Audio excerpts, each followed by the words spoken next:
नमस्कार, मैं हूं दीपाली राणा। आप देख रहे हैं कल का बाजार। और बाजार में आज वीकली एक्सपायरी के दिन दबाव का सेशन दिखा। लगातार 4 सेशन की बढ़त के बाद आज निफ्टी लाल निशान में बंद हुआ। निफ्टी बैंक भी 150 अंक नीचे क्लोज हुआ है। हालांकि मिड कैप इंडेक्स में लगातार 5वें सेशन मजबूती बरकरार रही।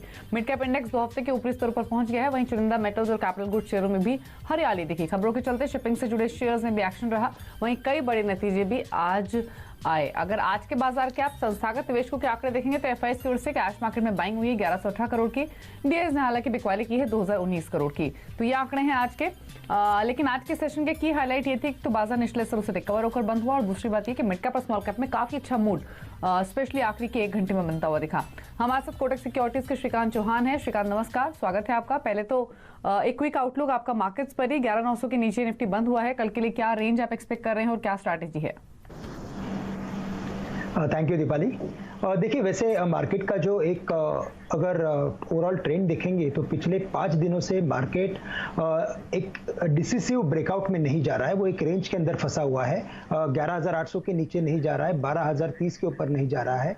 और आज इनफैक्ट वीकली एक्सपायरी होने के बावजूद मार्केट काफ़ी साइडवेज था। तो शायद ऐसा भी रीज़न हो सकता है कि कल का जो डिबेट है between Biden and Donald Trump, वो काफ़ी इंपॉर्टेंट एक इवेंट हो सकता है। और मुझे लगता है कि कल के जो स्टॉक फ्यूचर्स की जो ओपनिंग रहेगी सिंगापुर निफ्टी की as well as US futures की, उसके ऊपर इस मार्केट का ट्रेंड डिपेंड रहेगा। लेकिन ब्रॉडर अगर मार्केट देखा जाए तो मुझे ऐसा लग रहा है कि मार्केट में तेजी बनी है और आने वाले दिनों में हम एक बार शायद 12,300 के लेवल्स देख सकते हैं। तो बाय ऑन डिप्स की स्ट्रैटेजी रखें और सिलेक्टिव स्टॉक्स में आप पोजीशंस बना सकते हो। ठीक है, तो ये स्ट्रैटेजी है और लेवल्स बताए हैं श्रीकांत ने। अब लेकिन जो क्वेरीज हैं उनको शामिल करते हैं। ये शो ट्विटर फेसबुक पर लाइव भी, तो अपने सवाल आप वहां भी हमें भेज सकते हैं। कुछ कॉलर्स लाइव भी शो में हमारे साथ कनेक्ट होंगे। और जो पहले कॉलर है हमारे साथ इस वक्त फोन लाइन पर मौजूद है, केतन अहमदाबाद से। केतन नमस्कार, बताइए कौन कौन से स्टॉक्स हैं आपके पास?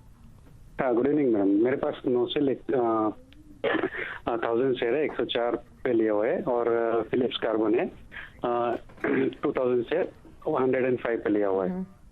तो मैं लॉन्ग टाइम भी होल्ड कर सकता हूँ। और अगर बाय चांस डाउन जाता है तो स्टॉप लॉस क्या लगाना चाहिए? पहले तो कंग्रेचुलेशंस, क्योंकि दोनों स्मॉल कैप स्टॉक्स आपकी खरीदारी से काफी ऊपर है। तो अच्छा मुनाफा आपको हो रहा है, क्वांटिटी भी आपके पास ठीक ठाक है। तो जो क्वेश्चन इनफैक्ट इन्होंने पूछा है श्रीकांत, वो बहुत इंपॉर्टेंट है। जब इतना अच्छा प्रॉफिट हो रहा हो तो स्टॉप लॉस कहां पर मेंटेन करना चाहिए? बताइए, इन दोनों स्टॉक्स में स्टॉप लॉस इनको कहां रखना है या फिर प्रॉफिट्स ले लेने चाहिए? क्या सजेशन होगा? देखिए दीपाली, मेरी राय ये रहेगी कि फिलिप्स कार्बन में उन्होंने 105 में लिया है, 150 के करीब ट्रेड कर रहा है और अच्छी खासी क्वांटिटी है 2000 शेयर की। तो सबसे बढ़िया स्ट्रैटेजी ये रहती है कि अच्छा स्टॉक है, फंडामेंटली काफ़ी अच्छी कंपनी है, टेक्निकली भी काफ़ी अच्छा हमें उसमें आउटलुक समझ में आ रहा है। तो हमारी राय ये रहेगी कि आप 50% पोजीशन आप यहाँ पे बुक कर लीजिए। 2000 शेयर है, आप 1000 शेयर बुक कर लीजिए और फिर आपके जो बाकी के शेयर्स रहेंगे उसकी कॉस्टिंग काफ़ी नीचे हो जाएगी और उसी कॉस्टिंग का आप स्टॉप लॉस रख सकते हैं। क्योंकि मुझे लगता है कि अगर इसमें तेज़ी बनती है तो ये स्टॉक शायद 250 पौने 300 के लेवल्स को भी छू सकता है जो इसके प्रीवियस हाइज थे। साथ ही साथ नोसिल में भी मुझे सेम एक स्ट्रैटेजी बनती हुई नजर आ रही है कि 104 में लिया है, 140 के करीब ट्रेड कर रहा है, 50% पोजीशन आप बुक कर लीजिए, सिमिलर स्ट्रैटेजी अपनाइए। और ये जो ऐसे जो स्टॉक होते हैं और जैसे अभी अगर आप ओवरऑल ट्रेंड देखें तो मुझे लगता है कि अगर आने वाले दिनों में अगर तेजी बनती है और अगर पैसे अगर इंडियन मार्केट्स में आते हैं तो वो पैसे आएंगे मिड कैप स्टॉक्स में। और इसी वजह से हमारी यह राय ये रहेगी कि आप नोसिल और फिलिप्स कार्बन को होल्ड करके चलिए। दोनों स्टॉक्स को आप होल्ड कीजिए, अभी भी बने रहिए अपनी पोजीशंस में। लेवल्स आपको बताए हैं। एसएमएस के जरिए दानिश ने सवाल भेजा है शाहजहांपुर से हीरो मोटोकॉर्प पर। इनके पास 75 शेयर्स हैं और जो इनका खरीदारी का प्राइस है वो 3342 का है। तो हीरो मोटोकॉर्प बताइए, 3081 पर बंद हुआ है, नुकसान है इनको थोड़ा, तो क्या सजेशन है? देखिए, वैसे हीरो मोटोकॉर्प में जो एक प्रॉफिट बुकिंग देखने मिली है उसका रीज़न यही है कि अभी जो फेस्टिवल सीज़न अभी जो आ रहा है उसके बाद कोई बड़े ट्रिगर्स ऑटो सेक्टर के लिए नहीं है और इसी वजह से हमने एक अच्छी गिरावट देखी है। बट साथ ही साथ अगर आप देखेंगे तो 3400 वाला हीरो मोटर्स अभी 3000 के करीब आ चुका है, तो एक 10-12% का एक करेक्शन हो चुका है और मुझे लगता है अगर आने वाले दिनों में अगर और थोड़ा सा अगर करेक्शन मिले तो 2950 के करीब इसमें और कुछ पोजीशन जोड़ी जा सकती है, क्योंकि ओवरऑल जो इस सेक्टर के लिए आउटलुक है वो पॉजिटिव है। 3-4 महीने लग सकते हैं, लेकिन जो भी करेक्शन आएगा उसमें अपॉर्चुनिटी रहेगी इसे और ऐड करने की। ठीक है, रोहित ने एक सवाल भेजा है फेसबुक के जरिए। सन फार्मा मदरसन सुमी, सन फार्मा के 150 शेयर्स हैं, 529 का इनका परचेजिंग प्राइस है। मदरसन सुमी में 113 के प्राइस पर 2200 शेयर्स हैं। नजरिया इनका सिर्फ 3 महीने का है। सन फार्मा आज तो इनफैक्ट फार्मा पूरा स्पेस काफी प्रॉफिट बुकिंग देखने को मिली। सन फार्मा भी इनकी बाइंग से नीचे हो, मदरसन सुमी भी थोड़ा नीचे है इनके खरीदारी के भाव से। स्टॉक्स से ज्यादा इंपॉर्टेंट ये है श्रीकांत की व्यू इनका सिर्फ 3 मंथ्स का है, तो उस पर्सपेक्टिव से बताइए क्या करना है इन्हें। देखिए, अगर काफी 3 महीने का अगर व्यू है तो 3 महीने के व्यू के लिए हमेशा ऑलवेज एक स्टॉप लॉस रखना चाहिए और उस वजह से उसके बेसिस पे अगर देखा जाए तो मुझे लगता है कि इन्हें स्टॉप लॉस रखना चाहिए समवेयर अराउंड 470। अगर ये 470 के भी लेवल को अगर तोड़ देता है तो फिर मुझे लगता है कि शायद ये 450 या 440 के प्रीवियस लेवल्स के काफ़ी नज़दीक जा सकता है। बट ओवरऑल अगर ट्रेंड देखा जाए तो मुझे लगता है कि फार्मास्यूटिकल्स में अभी भी तेज़ी का बना है। ये जो बड़ी तेज़ी हुई थी उसमें एक करेक्शन है और उस करेक्शन के बाद मुझे लगता है कि वापस एक तेज़ी रिज्यूम होगी। बट चूंकि व्यू जो है वो शॉर्ट टर्म है तो स्टॉप लॉस रखना ज़रूरी है। 470 के स्टॉप लॉस के साथ पोजिशन को होल्ड किया जा सकता है। हमारे साथ युजविंदर मौजूद हैं सोनीपत से। युजविंदर नमस्कार, बताइए सवाल अपना। Sir good evening ma'am. ये मेरा बैंक ऑफ बड़ौदा मैंने ले रखा है मैम, 50,000 शेयर ले रखे बैंक ऑफ बड़ौदा के 50 रुपीज में, तो उनको क्या करें, होल्ड किया जाए या अभी और परचेज किया जाए, क्या किया जाए? पूछ लेते हैं श्रीकांत से बैंक ऑफ बड़ौदा। श्रीकांत, एक ही स्टॉक में इतना इन्वेस्टमेंट करना कितना ठीक है, वो भी स्पेशली बैंक जब इन्होंने चुना हो अपने पोर्टफोलियो के लिए एग्जिस्टिंग कंडीशंस को देखते हुए। साथ ही अब नीचे भी है डेफिनेटली, इनकी बाइंग से 8 रुपए नीचे, तो क्वांटिटी के हिसाब से नुकसान भी इनको बहुत हो रहा है। क्या सजेशन है फिर अब? दीपाली जी, आपने बिल्कुल सही कहा कि एक ही स्टॉक में इतनी बड़ी पोजीशन लेना कभी भी एडवाइजेबल नहीं होता है। आप डाइवर्सिफाई रखिए आपके फंड्स को। बट चूंकि अभी आपने ले लिया है और वो भी 50 रुपए में लिया है और वो भी बैंक ऑफ बड़ौदा है, तो हमारी राय ये रहेगी कि देखिए, आने वाले टाइम में फाइनेंशियल सेक्टर के लिए अभी भी दिक्कतें बाकी है और उसमें स्पेशली देखा जाए तो पीएसयू बैंक्स के लिए। तो हमारी राय ये रहेगी कि आप ये जो बैंक ऑफ बड़ौदा है वो आप 50 रुपए का अभी कुछ 43-44 के करीब ट्रेड कर रहा है। आप एक उसमें लॉस बुक कर लीजिए, क्योंकि 10% या नियरली 20% जितना लॉस अगर बुक करते हैं तो कोई इसमें प्रॉब्लम नहीं है, आपका वो रिकवर हो सकता है। लेकिन आप उतने जितने भी फंड्स आपके वापस आएंगे वो सारे के सारे फंड्स या तो आप एचडीएफसी लिमिटेड में डालिए या तो आप आईसीआईसीआई बैंक में डालिए और यहाँ से 6 से 8 महीने का आप इंतजार कीजिए। I am very much sure कि आपका ये जो लॉस है वो तो निकल जाएगा, शायद आप मुनाफे में भी आ जाओगे। और एट द सेम टाइम अगर आने वाले दिनों में अगर किसी भी वजह से अगर मार्केट गिरा तो आपको टेंशन नहीं रहेगा कि आपके पास ऐसा स्टॉक है कि जो काफ़ी वीक है।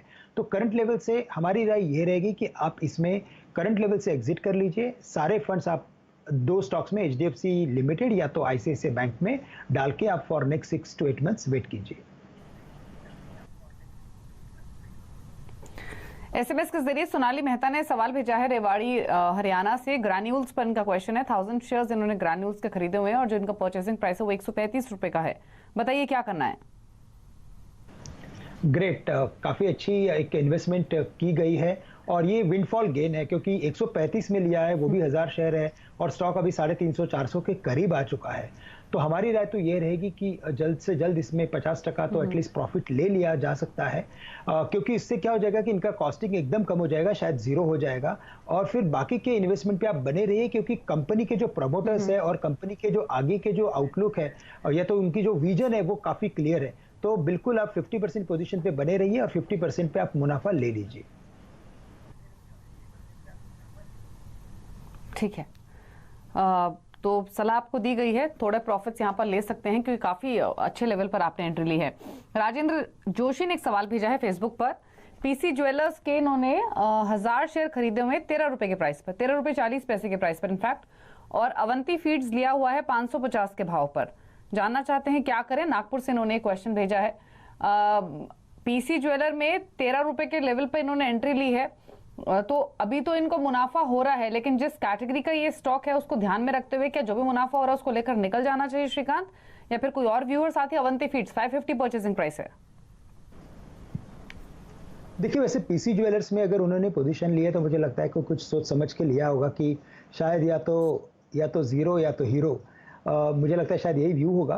तो अगर सबसे बढ़िया स्ट्रेटेजी ये रहेगी कि जो उनका कॉस्ट है 13 रुपए का, आप उसी का स्टॉप लॉस रख के इसे होल्ड कर सकते हैं, क्योंकि आने वाले दिनों में वी नेवर न्यू कि क्या होगा करके। वैसे देखा जाए तो इसकी पेडिग्री उतनी अच्छी नहीं है, लेकिन अगर मिड कैप स्टॉक्स अगर चल पड़ते हैं तो शायद इसमें और अच्छा मुनाफा हो सकता है। लेकिन मैं एक ये बात बोलना चाहूँगा कि अगर ये 13 वाला स्टॉक अगर गलती से 23 या 22 के लेवल्स के करीब चला जाए तो बिल्कुल इसमें से आप आधा मुनाफा ले लीजिए, तो आपका कॉस्ट काफ़ी कम हो जाएगा और फिर बैलेंस पोजीशन पे आप वापस उसे राइड कर सकते हो। और जो आपने बताया कि अवंती फीड्स जो लिया है, जिसकी प्राइस अभी 500 के करीब है, वहाँ पे हमें लगता है कि आने वाले दिनों में और भी अच्छी तेजी बन सकती है, तो करंट लेवल से अवंती फीड्स को होल्ड किया जा सकता है।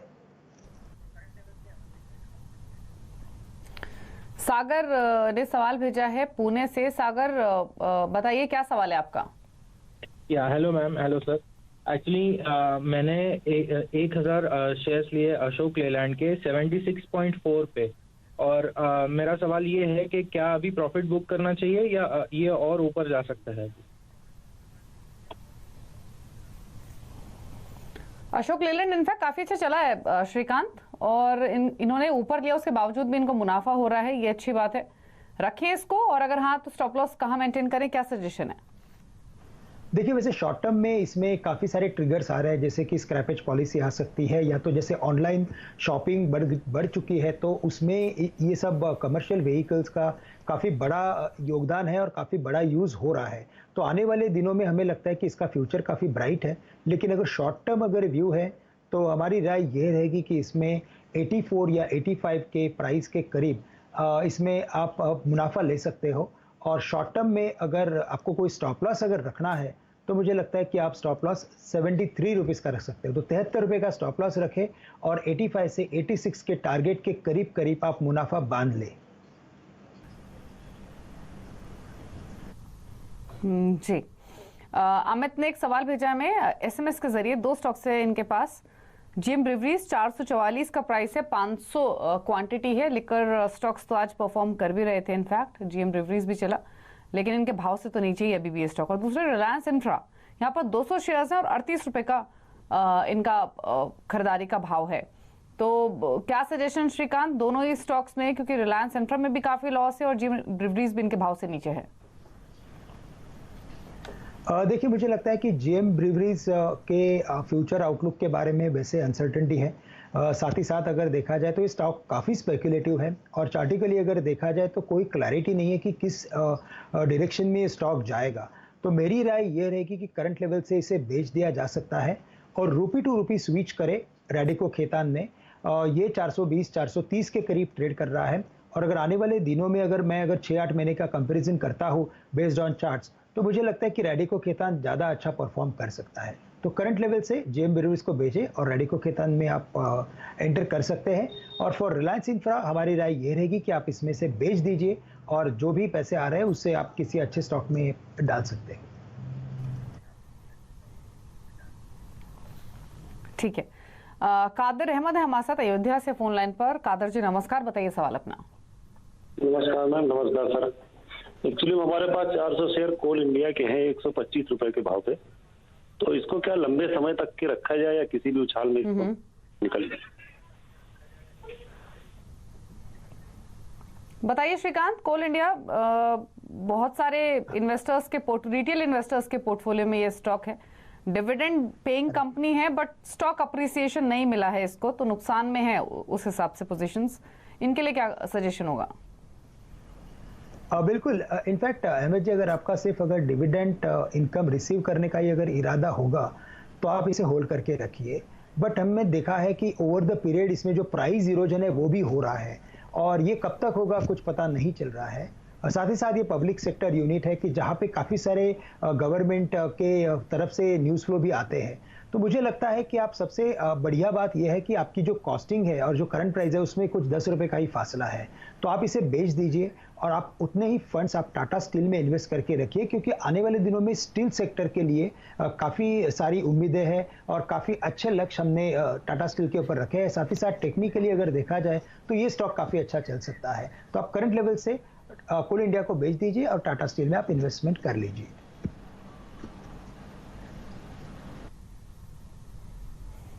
जी, तो सजेशन आपको मिला है कोल इंडिया पर, उसी के हिसाब से स्ट्रैटेजी आप प्लान कर सकते हैं। लेकिन अब बात करेंगे सीएनबीसी आवाज और नेशनल स्टॉक एक्सचेंज की खास मुहिम इन्फॉर्म्ड इन्वेस्टर की, और आज हम बात करेंगे फाइनेंशियल कमिटमेंट की। आपकी फाइनेंशियल कमिटमेंट बहुत ज़रूरी है, अपनी फाइनेंशियल जिम्मेदारी आप निभाइए। एक निवेशक के लिए ये जानना ज़रूरी है कि समय पर फाइनेंशियल कमिटमेंट पूरा करें, नहीं तो जो भारी जुर्माना है वो आपको लग सकता है। तो जो भी फाइनेंशियल कमिटमेंट्स आपको अपनी इन्वेस्टमेंट से जुड़ी हुई होती हैं उनको पूरा करना चाहिए।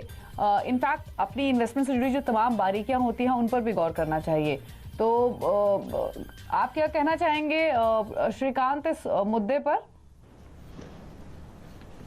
देखिए, वैसे देखा जाए तो आपकी देखो सबसे बड़ी जो बात यह है मार्केट में कि इस मार्केट के जो रूल्स है, जो रेगुलेशंस है और जो पॉलिसीज़ है उन्हें फॉलो करना काफ़ी ज़रूरी है, और उनके नियमों के तहत अगर आप काम करते हो तो आने वाले दिनों में आपको दिक्कतें बिल्कुल भी झेलनी नहीं पड़ेगी। साथ ही साथ मुझे ऐसा लगता है कि आपका जो भी अकाउंट रहेगा आप उसे हमेशा रिव्यू कीजिए। आपकी नॉमिनीज़ और ये जितने भी जो पेपर वर्क होता है वो आपको टाइम टू टाइम करना काफ़ी ज़रूरी है। और सबसे बड़ी बात यह है कि आप हमेशा किसी जो टिप्स और जो ऐसे बाहर से जो न्यूज़ आते हैं आप उन पे भरोसा ना करें। आप किसी ब्रोकर के साथ जुड़िए, किसी रिसर्च फर्म के साथ जुड़िए और उनके एडवाइस पे काम कीजिए। खुद का भी स्किल डेवलप कर सकेंगे तो और भी बढ़िया है। और जितने भी ये बड़े बड़े चैनल्स हैं, बिजनेस चैनल्स हैं, आप उनको अगर फॉलो करते हो तो उनसे आपको जो भी इनपुट मिलता है वो काफ़ी इंपॉर्टेंट होता है। तो आप वो इनपुट लीजिए, आपके ब्रोकर के साथ डिस्कस कीजिए। I am very much sure कि आपके काफ़ी अच्छे रिटर्न्स बन सकते हैं। जी, एक ब्रेक के लिए यहाँ पर रुक रहे हैं, लौटेंगे तो कुछ और क्वेरीज करेंगे शामिल। श्रीकांत हमारे साथ बने हुए हैं, जल्द वापस आते हैं।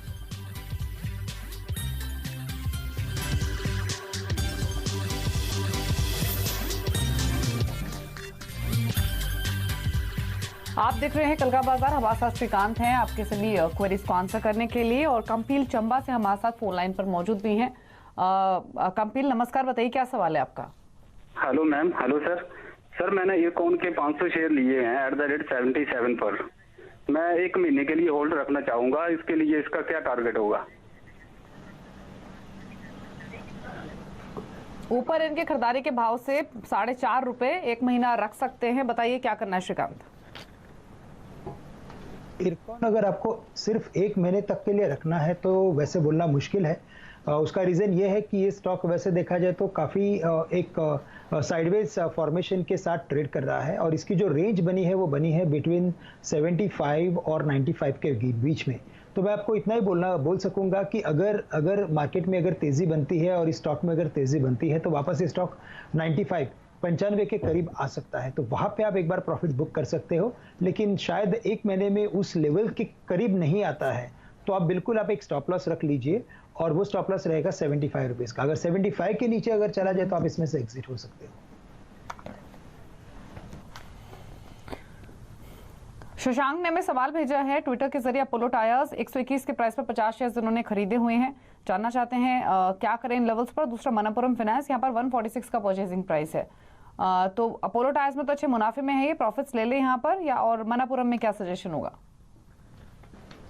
देखिए, मुझे लगता है कि टायर स्टॉक्स में अच्छी तेज़ी बनी है और ये बरकरार रहेगी, तो इसे होल्ड करें अपोलो टायर्स को। और 160 या 165 के लेवल्स टेक्निकली हमें समझ में आ रहे हैं, तो उसके करीब आप एक बार प्रॉफिट ले सकते हो, मुनाफा ले सकते हो। तो 160 का आप टारगेट रखिए और इसे होल्ड कीजिए। साथ ही साथ मनप्पुरम में भी अगर फॉर्मेशन देखा जाए तो काफ़ी अच्छा एक डबल बॉटम का फॉर्मेशन बना है, बट चूंकि ये स्टॉक काफ़ी चल चुका है, 140 के करीब था, 165 आ चुका है, तो मुझे लगता है कि अगर ये स्टॉक 175 के करीब अगर आता है तो इसमें से एक बार मुनाफा बांध ले।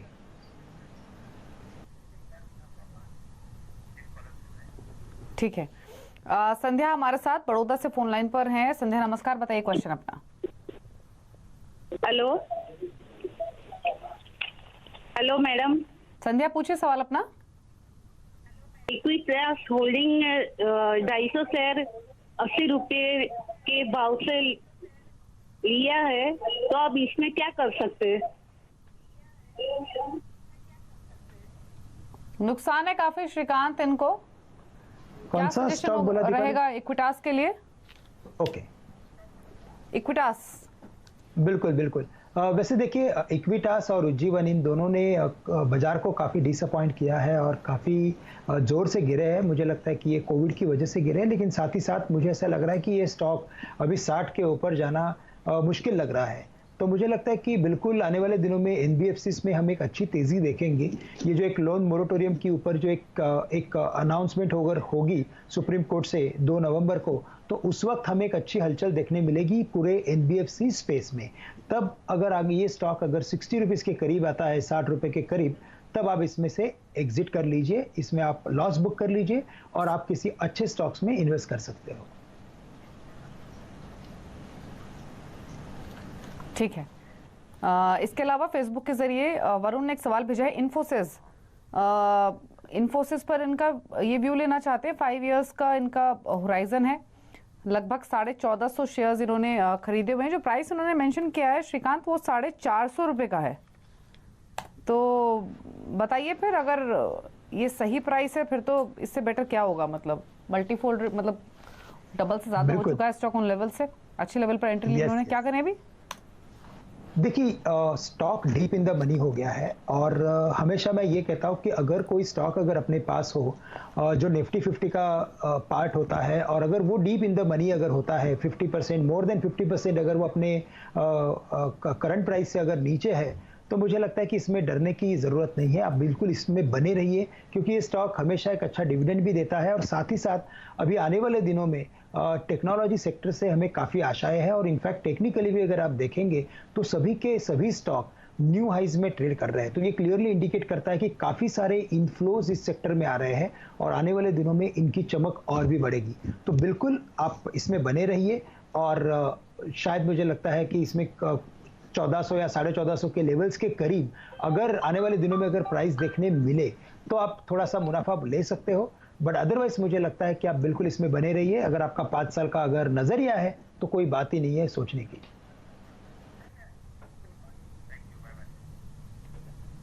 जी, तो इन्फोसिस पर आपको सजेशन दिया गया है, बट अच्छे लेवल पर आपकी एंट्री है और इसीलिए आपको काफी अच्छे प्रॉफिट्स हो भी रहे हैं। चलिए फिलहाल इतने सवाल करेंगे शो में शामिल। श्रीकांत, कोई डिस्क्लोजर आपकी ओर से? देखिए, जितने भी स्टॉक हमने डिस्कस किए हैं उसमें से ये स्टॉक कोई भी हमारे पोर्टफोलियो में नहीं है, और but at the same time हमारे जो ग्रुप अकाउंट्स है जो हमारे कंपनी के हैं और जो हमारे निवेशक है या जो हमारे ट्रेडर्स है, उनको हम हमेशा इसके ऊपर सलाह देते रहते हैं। तो यही हमारे तरफ से डिस्क्लोजर रहेगा। ठीक है, शुक्रिया आपका इस शो का हिस्सा बनने के लिए और सभी सवालों के जवाब देने के लिए। तो इसी के साथ कल का बाजार में तो इतना ही। नई खबरों पर लगातार अपडेट के लिए सीएनबीसी आवाज से जुड़े रहिए, ट्विटर, फेसबुक और यूट्यूब के जरिए। नमस्कार।